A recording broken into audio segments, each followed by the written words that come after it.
ಹಾಗೂ ಕರ್ನಾಟಕದ ಕಲ್ಯಾಣವನ್ನ ಬಯಸುವಂತಹ ಮಹಿಳಾ ಮತ್ತು ಕಲ್ಯಾಣ ಸಚಿವರಾದಂತಹ ಶ್ರೀಮತಿ ಲಕ್ಷ್ಮೀ ಹೆಬ್ಬಾಳ್ಕರ್ ಮೇಡಮ್ ಅವರಿಗೆ ನಾನು ಧನ್ಯವಾದಗಳನ್ನ ಅರ್ಪಿಸ್ತಾ ನಮ್ಮ ಇಂದಿನ ಸಭೆಯಲ್ಲಿ ಇಲ್ಲಿ ಉಪಸ್ಥಿತರಿರುವಂತಹ ಆಹಾರ ಮತ್ತು ನಾಗರಿಕ ಸಚಿವರಾದಂತಹ ಶ್ರೀ ಕೆ.ಎಸ್. ಮುನಿಯಪ್ಪ ಸರ್ ಅವರ ಮನದಾಳದ ಮಾತುಗಳು ನಮಗಾಗಿ ಎಲ್ಲ ಗಣ್ಯರಿಗೂ ಗೊತ್ತು.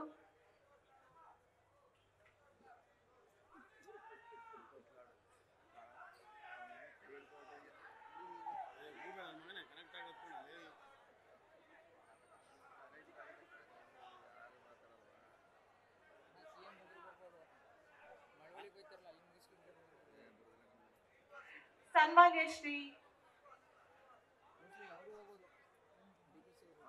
ಈ ಬೃಹತ್ ಜನಾಂದೋಲನ ಯಾತ್ರೆಯನ್ನು ಉದ್ದೇಶಿಸಿ ಅಖಿಲ ಭಾರತ ಕಾಂಗ್ರೆಸ್ ಸಮಿತಿಯ ಯುವ ಅಧ್ಯಕ್ಷರಾದ ಶ್ರೀನಿವಾಸ್ ಅವರು ಮಾತಾಡಬೇಕು ಅಂತ ವಿನಂತಿ ಮಾಡ್ತೀವಿ.